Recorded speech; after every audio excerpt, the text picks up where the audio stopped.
नमस्कार विद्यार्थी मित्रांनो, current electricity that is our new chapter number 9. This is very important chapter. Current electricity means we know that matter consists of atoms and molecules.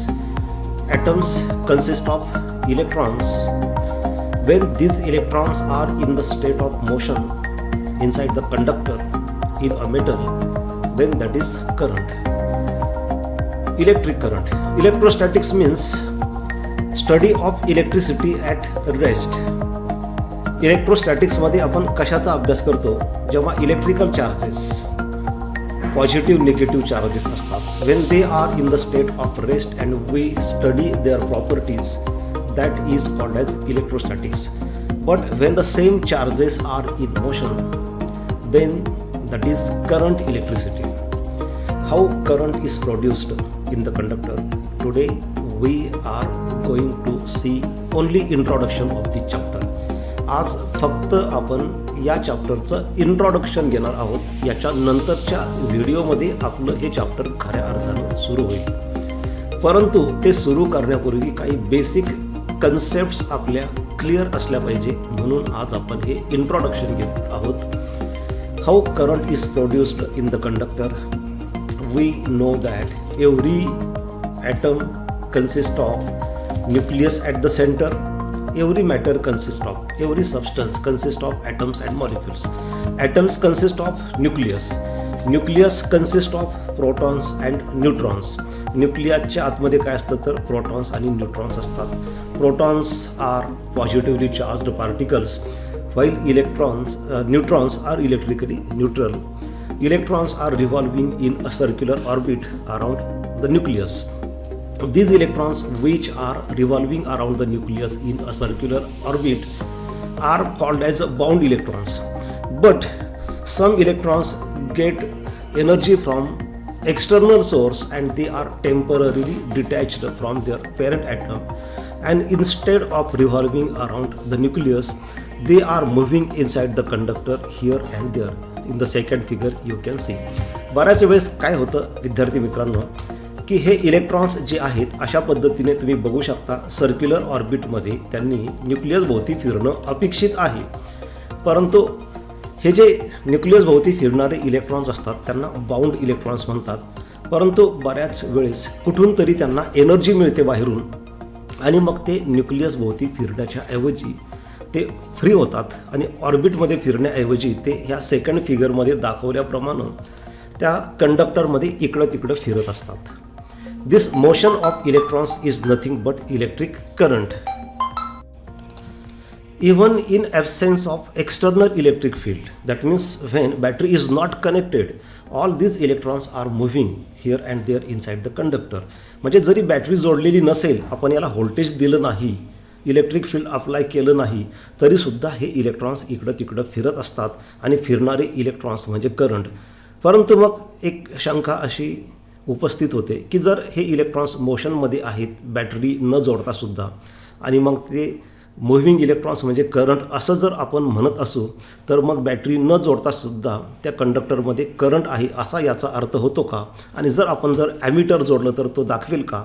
तर तसं होणार नाही विद्यार्थी मित्रांनो. याचं कारण असं आहे, in absence of external electric field, number of electrons moving in one direction towards left is equal to average number of electrons moving on other side towards right. Therefore net current is zero.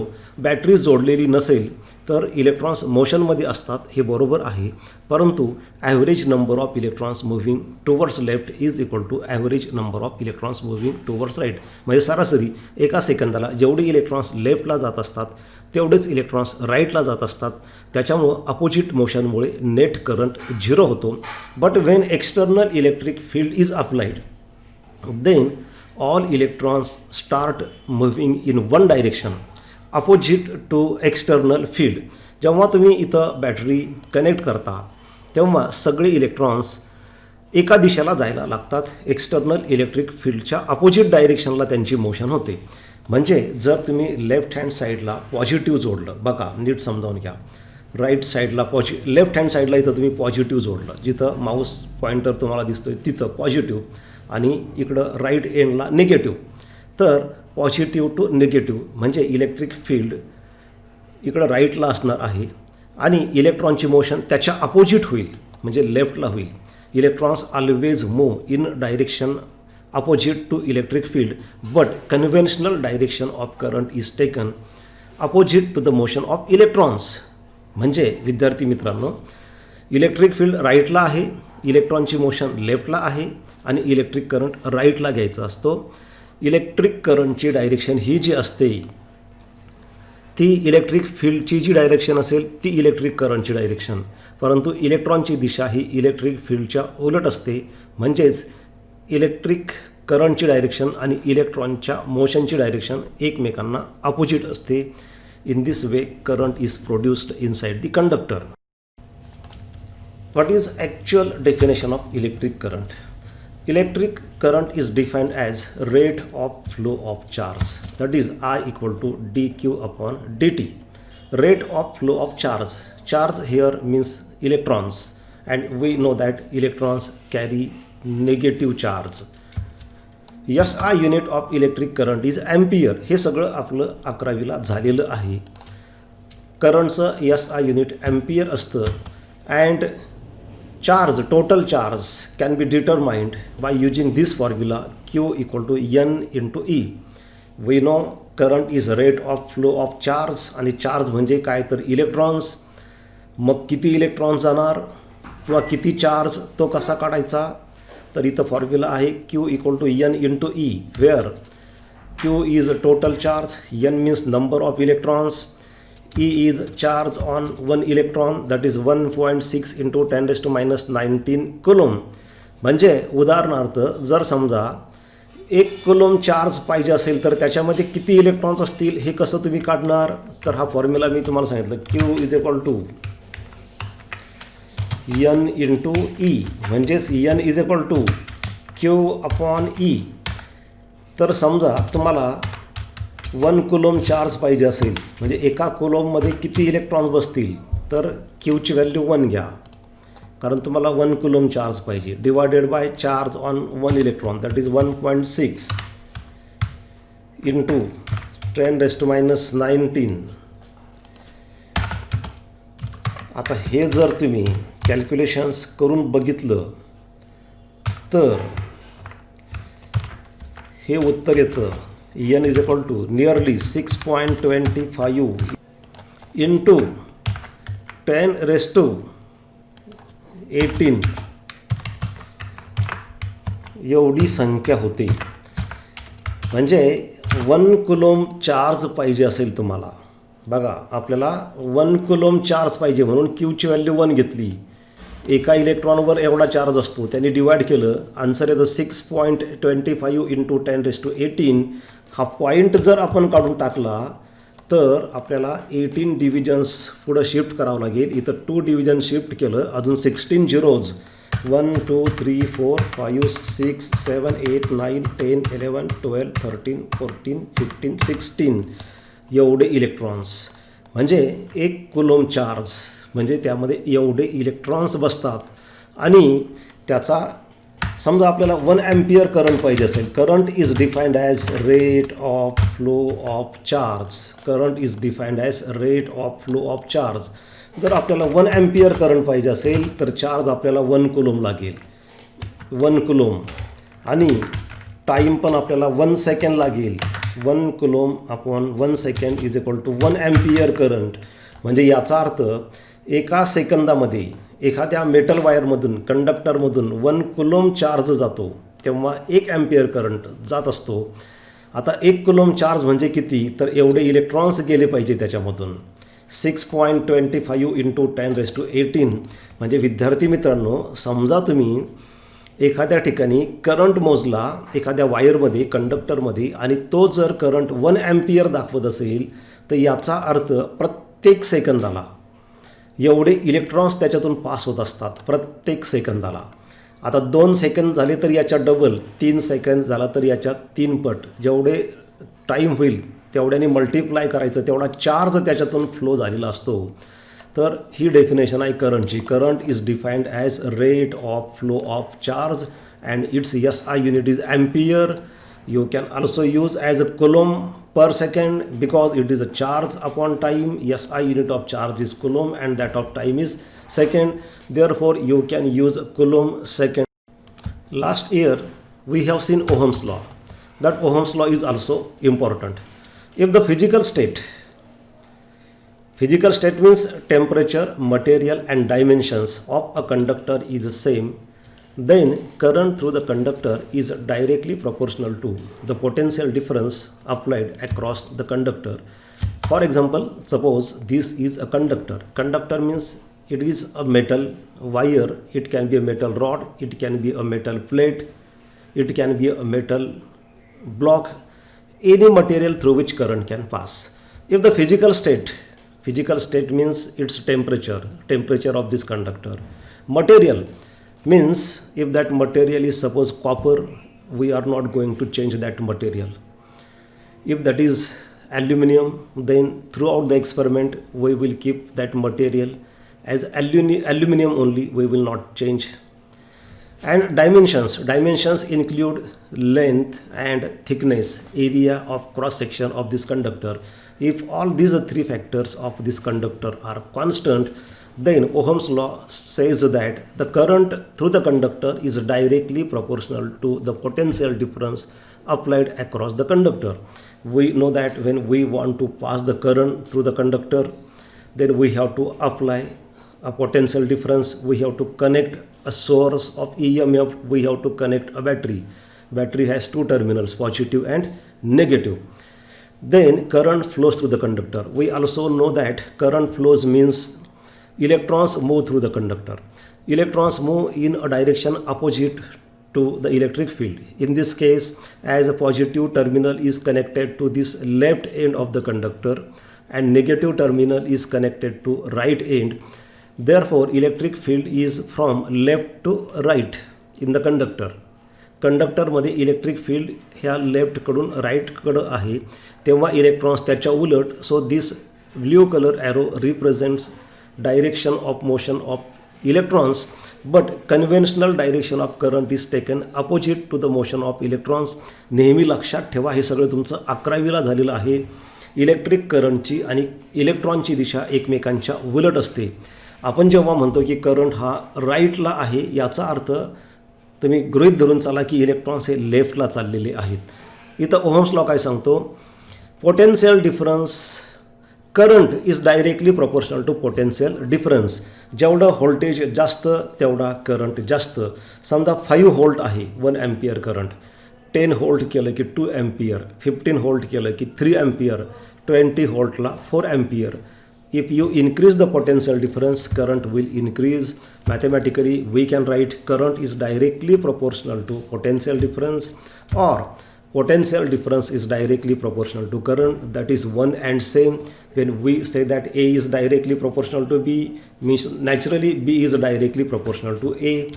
We replace this proportionality sign by equality sign with one constant. That constant is R, which is called as resistance of the conductor. R is a constant of proportionality called as resistance, and from this equation we can write R equal to V upon I. SI unit of resistance is volt per ampere, called as ohm, because formula for resistance is V upon I. SI unit of V is volt and that of current is ampere. Therefore, SI unit of resistance will be volt per ampere, but we generally use unit ohm. Ohm is a name of scientist. In honor of that scientist, his name is used as a unit of resistance. This letter is omega, that is Greek letter, capital omega.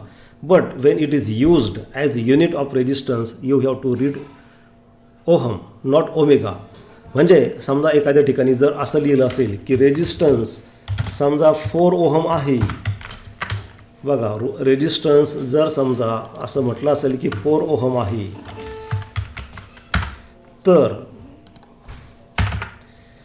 तर वाचताना तुम्ही इथं 4 omega असं वाचायचं नाही, 4 ohm असं वाचायचं.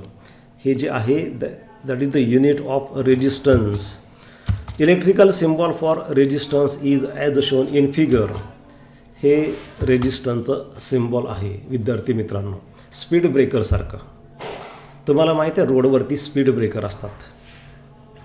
Speed ब्रेकरचं काम काय असतं की व्हेकलच्या स्पीडला कंट्रोल करणं, स्पीड कमी करणं, ट्रॅफिक कमी करणं. रेजिस्टन्सचं काम तसंच आहे. इलेक्ट्रॉनच्या स्पीडला ब्रेक लावणं, त्यांचा स्पीड कमी करणं, करंट कमी करणं. You can compare electric current with traffic. Electric करंटचा कम्पॅरिझन तुम्ही ट्रॅफिकशी करू शकता. मी तुम्हाला आता यानंतर एक व्हिडिओ दाखवतो दोघांचं कम्पॅरिझन करून. आणि रेजिस्टन्स हे ट्रॅफिकशी कसं रिलेटेड आहे, एक ॲनॉलॉजी, फक्त एक उदाहरण मी तुम्हाला दाखवतो. You will better understand this concept of current and resistance when you compare this with traffic on the road. Imagine this road as a conductor. These vehicles on the road as electrons and motion of these vehicles, that traffic as electric current. हे electric current आणि रेजिस्टन्सची तुमची ही concept फार चांगल्या प्रकारे clear होईल जेव्हा तुम्ही याचं कम्पॅरिझन ट्रॅफिकशी करणार. हा रोड म्हणजे कंडक्टर आहे, मेटल वायर आहे ज्याच्यातून करंट जातो. हे व्हेकल्स जे आपल्याला रोडवर दिसत आहेत ते व्हेकल्स म्हणजे इलेक्ट्रॉन्स समजा. आणि ह्या व्हेकलची जी मोशन होते, ट्रॅफिकची होते, त्याला तुम्ही इलेक्ट्रिक करंट समजा. कंडक्टरमध्ये अशा पद्धतीने इलेक्ट्रॉन जात असतात, त्याचा करंट. जसं व्हेकलची मोशन, ट्रॅफिक. आता जेव्हा इलेक्ट्रॉन्स कंडक्टरमधून जात असतात तेव्हा मध्ये ॲटम्स आणि मॉलिक्युल्सवरती कोलाइड होतात किंवा एकमेकांवरती कोलाइड होतात. मोशनला ऑब्स्ट्रक्शन निर्माण होतो, अडथळा निर्माण होतो आणि त्यालाच आपण रेजिस्टन्स म्हणतो. ट्रॅफिकमध्येही तसंच घडतं विद्यार्थी मित्रांनो. जेव्हा आपण ट्रॅफिकमधून जात असतो जेव्हा खूपच ट्रॅफिक असते तेव्हा अनेक अडथळे असतात. कोणीतरी स्लो चाललेलं असतं, कुठंतरी एखादं मोठं व्हेकल पुढं असतं, कोणीतरी रोड क्रॉस करत असतं, कोणीतरी काहीतरी मध्येच एखाद्याने गाडी चुकीच्या पद्धतीने लावलेली असते, पार्किंग केलेली असते. काही रस्त्यावरती खड्डे असतात, स्पीड ब्रेकर असतात, त्यामुळं ट्रॅफिकला अडथळे निर्माण होतात. हे सगळे अडथळे म्हणजेच रेजिस्टन्स असतं. तर या पद्धतीने तुम्ही हे कम्पॅरिझन करू शकता. Depending upon conductivity, all materials can be divided into 3 categories: conductors, insulators and semiconductors. Conductors are those material through which electric current can easily pass. Conductor means a material through which an electric current can easily flow is called a conductor of electricity. ज्याच्यातून current सहज जातो त्याला म्हणतात conductors. Resistivity of conductors is very low while their conductivity is very high. Resistivity low आहे म्हणजे त्यांचं resistance कमी आहे. म्हणजे जेवढं रेजिस्टन्स कमी असेल, मी तुम्हाला सांगितलं की ट्रॅफिकशी कम्पेअर करा, जेवढे अडथळे कमी असेल तेवढी ट्रॅफिक फास्ट होते. तसंच कंडक्टरमध्ये जेवढं रेजिस्टन्स कमी असेल तेवढं इलेक्ट्रॉन्सला जायला जागा भरपूर मिळते आणि जास्त इलेक्ट्रॉन्स जाऊ शकतात म्हणजे जास्त करंट तयार होतो, म्हणजे कंडक्टिव्हिटी जास्त असते. कंडक्टरसाठी रेजिस्टिव्हिटी कमी असते आणि कंडक्टिव्हिटी जास्त असते म्हणजे जास्त करंट आणि कमी अडथळे. For example copper, aluminium etcetera are good conductors of electricity. हे ॲल्युमिनियमची तार बघा, ही कॉपरची वायर बघा, हे जे मेटल्स आहेत किंवा silver, gold, iron, these are good conductors of electricity. त्याच्यातून करंट सहज आणि चांगल्या पद्धतीने जात असतो. On the other hand, insulators are the materials through which current cannot pass. A material which does not allow the electric current to flow through it is called as insulator. ज्याच्यातून current जाऊ शकत नाही त्याला insulator म्हणतात. For example, resistivity of insulator is very high while conductivity is very low. Insulator जे असतात त्याची resistivity खूप हाय असते म्हणजे त्यांचं रेजिस्टन्स खूप जास्त असतं. म्हणजे रेजिस्टन्स जास्त म्हणजे करंटला अडथळे जास्त म्हणजे करंट जास्त जाऊ शकत नाही, म्हणून त्यांची कंडक्टिव्हिटी खूप कमी असते. For example, glass, wood etcetera are bad conductors. काच असेल किंवा लाकूड असेल याच्यातून करंट जात नाही म्हणजेच त्यांना आपण बॅड कंडक्टर्स किंवा इन्सुलेटर्स म्हणतो. आणि तिसरी कॅटेगरी असते semi conductors. A material which is neither good conductor nor bad conductor of electricity is called as a semiconductor. म्हणजे हे त्या दोघांच्या मध्ये आलेत, कंडक्टर्स आणि इन्सुलेटरच्या मध्ये. सेमीकंडक्टर्स हे गुड कंडक्टर या कॅटेगरीमध्ये येत नाहीत किंवा बॅड कंडक्टर या कॅटेगरीमध्ये येत नाहीत, तर ते मध्यम स्वरूपाचे असतात. Semiconductors have moderate values of resistivity and conductivity. म्हणजे त्यांची रेजिस्टिव्हिटी आणि कंडक्टिव्हिटी ही मध्यम प्रमाणामध्ये असते, मध्यम स्वरूपाची असते. हे जे सेमीकंडक्टर्स असतात त्यांचे काही उदाहरणं आहेत. Carbon, germanium, silicon etcetera are semiconductors. These materials are actually bad conductors at low temperature 0 degree Celsius. But when the temperature increases, their conductivity increases. Actually, this is a separate topic. That is a separate chapter, semiconductors. Semiconductors हे एक वेगळं chapter आहे, त्याच्याबद्दल आपण बरंचसं त्या चॅप्टरमध्ये शिकू शकतो. फक्त इथं एवढंच लक्षात घ्या की हे neither good conductors nor bad conductors या कॅटेगरीमध्ये येतात. त्याची काही उदाहरणं आहेत, हे बघा, कार्बन किंवा जर्मेनियम किंवा सिलिकॉन ही त्याची उदाहरणं आहेत. हे 3 प्रकारचे मटेरियल्स आपण पाहिले depending upon the conductivity of the materials. Now what do you mean by ohmic conductors? A conductor or a device which obeys Ohm's law is called as an ohmic conductor. जो conductor ओहमचा नियम पाळतो त्याला ohmic conductor म्हणतात. आता ओहमचा law काय सांगतोय? Potential difference is directly proportional to current. म्हणजे जेवढ्या पटीनं तुम्ही व्होल्टेज वाढवणार तेवढ्या पटीनं करंट याच्यामध्ये वाढणार ओहमिक कंडक्टर्समध्ये. Examples of ohmic conductors are metals and metallic alloys, silver, copper, aluminium, iron, manganin, nichrome, constantan. हे जे सगळे आहेत बघा, सिल्वर आहे, कॉपर आहे. बघा हे जे केबल दिसते याच्या आतमध्ये वरचं हे इन्सुलेटिंग कोटिंग असतं, ते शॉक वगैरे लागू नये म्हणून आपण त्याच्यावरती ते कोटिंग केलेलं असतं. आणि त्याच्या आतमध्ये जी वायर असते ती कॉपरची असते. That is a good conductor. ही पण केबल आहे. काही ठिकाणी ॲल्युमिनियम असतं. आता ही आयर्न म्हणजे समजा की हे आयर्न आहे ॲक्च्युली. हे अशा पद्धतीने मँगॅनिन, नायक्रोम, कॉन्स्टंटन हे सगळे जे मेटल्स आहेत दे आर ओहमिक कंडक्टर्स. या सगळ्यांमधून ज्या प्रमाणात तुम्ही व्होल्टेज वाढवणार त्या प्रमाणात करंट वाढतो. तुम्ही जर व्होल्टेज डबल केलं तर करंट पण डबल होईल. व्होल्टेज 3 टाइम्स इन्क्रीज केलं तर करंटसुद्धा 3 टाइम्स इन्क्रीज होईल. म्हणजे ते ओहम्सचा नियम पाळतात. They obey the Ohm's law. On the other hand, non ohmic conductors are the materials through which non-ohmic conductors are the materials which does not obey Ohm's law. Non-ohmic conductor, a conductor or a device which does not obey Ohm's law is called as non-ohmic conductor. जे ओहमचा नियम पाळत नाही. For example electrolytes and PN junction diode. Electrolyte म्हणजे समजा sodium क्लोराईडचं solution असेल किंवा अजून कुठलंही सोल्युशन आहे ज्याच्यातून करंट जातो.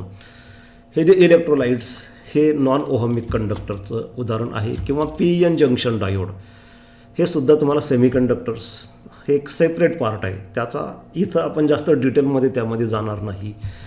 तर हे जे आहेत हे नॉन ओहमिक कंडक्टर्स आहेत because they do not obey Ohm's law.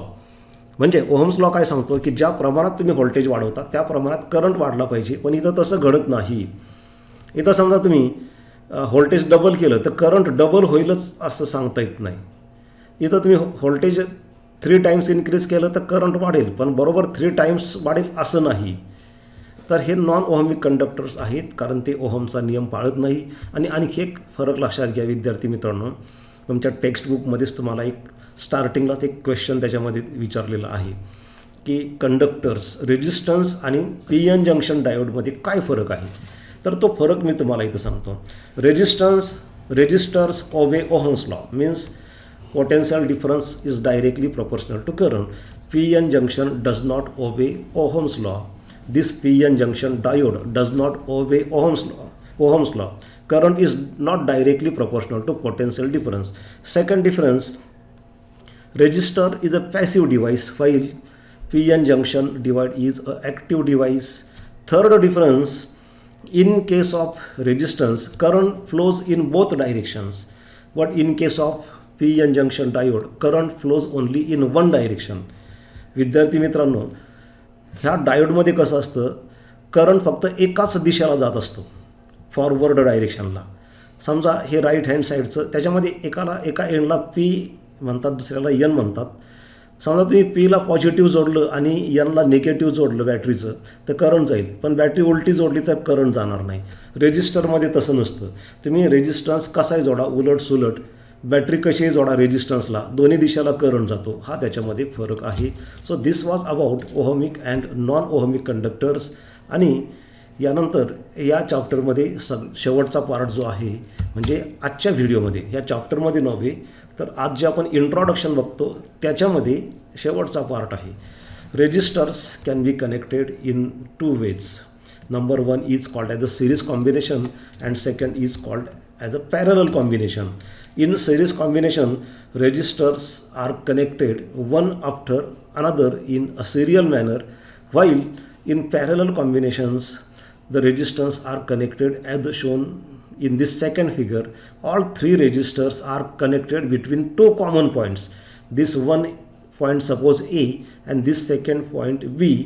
तर याच्यामध्ये तिन्ही रेजिस्टन्स 2 कॉमन पॉईंटमध्ये जोडलेले आहे. सिरीजमध्ये तसं नाही बघा तुम्ही.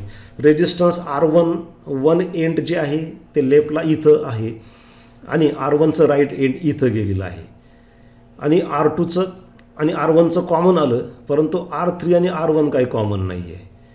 तर इथं कसं आहे, तिघांचे लेफ्ट एंड कॉमन आहे आणि तिघांचे राईट एंड कॉमन आहे. 2 कॉमन पॉईंट्समध्ये ते जोडलेले आहेत.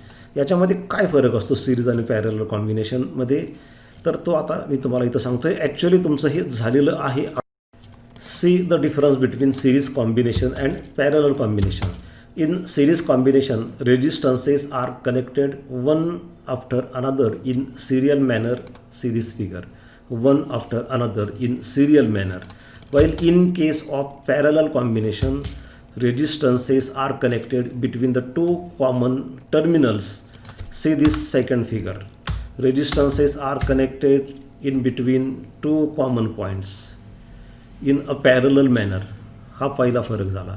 Second difference, current is the same in series combination, while in parallel combination current is divided. How? See here. In series combination मध्ये पहा, suppose these 3 resistances are connected in series and 100 volt battery is applied. Battery sends a current of 3 ampere. Same current flows through 3 resistances. R1 मधून पण 3 ampere जाणार, R2 मधून पण 3 ampere जाणार आणि R3 मधून पण 3 अँपियर जाणार आहे. म्हणजे जो टोटल करंट असतो बॅटरीकडून निघणारा, तो प्रत्येक रेजिस्टन्समध्ये तेवढाच असतो, डिवाइड होत नाही करंट या ठिकाणी. सेम करंट फ्लोज थ्रू इच रेजिस्टन्स. याचंसुद्धा तुम्ही कंपॅरिझन ट्रॅफिकशी करू शकता. विद्यार्थी मित्रांनो, असं इमॅजिन करा की एक रोड आहे आणि त्या रोडवरून जी मगाशी मी तुम्हाला फिगर दाखवली होती, ती फिगर तुम्हाला परत एकदा मी इथं दाखवतो. Suppose this is a road and here number of vehicles will decide the traffic. हा एक रोड आहे आणि याच्यावरती किती वाहन आहेत, समजा 1000 वाहनं चाललेली आहेत, तर त्या 1000 वाहनाप्रमाणे ती ट्रॅफिक ठरते. आता पुढे गेल्यानंतर समजा हे पुढं गेल्यानंतर त्यांना ओव्हरब्रिज लागतो. असे 3 ओव्हरब्रिज लागतात, पण ते एकाच रोडवरती 3 ओव्हरब्रिज आहेत. म्हणजे प्रत्येकाला पहिल्या ओव्हरब्रिजवरून जायचं आहे आणि त्यांना परत त्या दुसऱ्या ओव्हरब्रिजवरून परत जायचं आहे आणि तिसऱ्या ओव्हरब्रिजवरून जायचं आहे, कारण ते एकाच रोडवरती आहे, दुसरा रोड नाही. तेव्हा पहिल्या ओव्हरब्रिजवरून पण ते 1000 व्हेकल जाणार, म्हणजे तेवढीच ट्रॅफिक.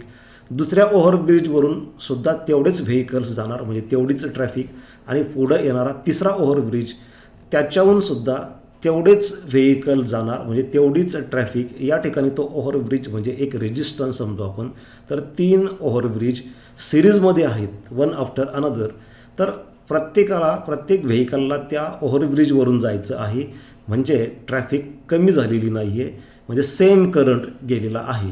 याच्या उलट पॅरलल कॉम्बिनेशनमध्ये काय होतं, current is divided. Current divide होतो. म्हणजे आता हीच फिगर आहे.